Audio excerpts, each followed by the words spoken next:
जिसने माँ की तौहीन की, जिसने माँ को सताया, उसका हाल भी सुन लो प्यारे, उसका अंजाम भी सुन लो प्यारे। इसी किताबुल कलयूबी में लिखा है, एक कौम एक गांव के करीब से गुजर रही थी। इन्होंने गधे के रेंकने की आवाज सुनी। एक मुसाफिर खाने में इन्होंने पड़ाव डाला। रात भर गधे के रेंकने की आवाज सुनते रहे।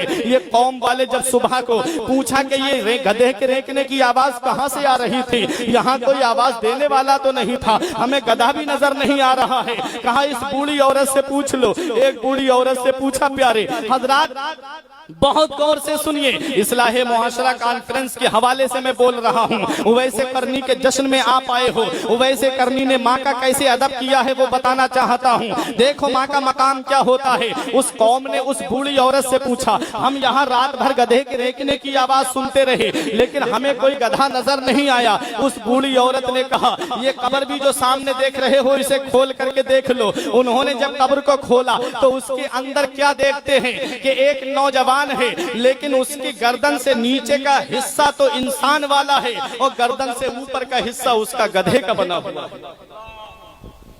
गौर करो ये ऐसा हुआ क्यों?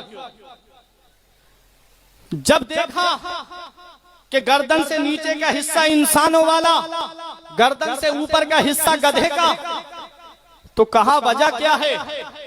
तब उस बूढ़ी औरत ने कहा कि ये मेरा बेटा जब भी मुझे बुलाता था तो गधी कहता था।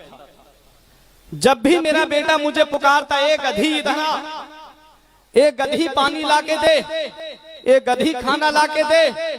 वो बूढ़ी औरत कहती है, मैंने अपने हाथों को रब की बारगाह में बुलंद किया। ये मेरे परवरदिगार, ये मेरा बेटा मुझे जिस नाम से पुकारता है, मौला इसे तू इसी तरह का अजाब दे दे।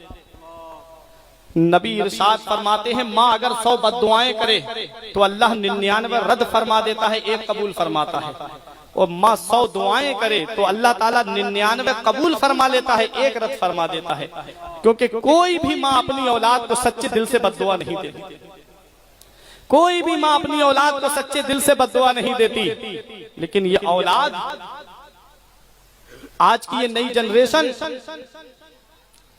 अपने माँ बाप के मर्तबे को भूल गई, अपने माँ बाप की अजमत को भूल गई, अपने माँ बाप की रिफात को भूल गई। माँ बाप का मकाम दुनिया में क्या है? आओ एक अल्लाह के वली का वाकया सुनो।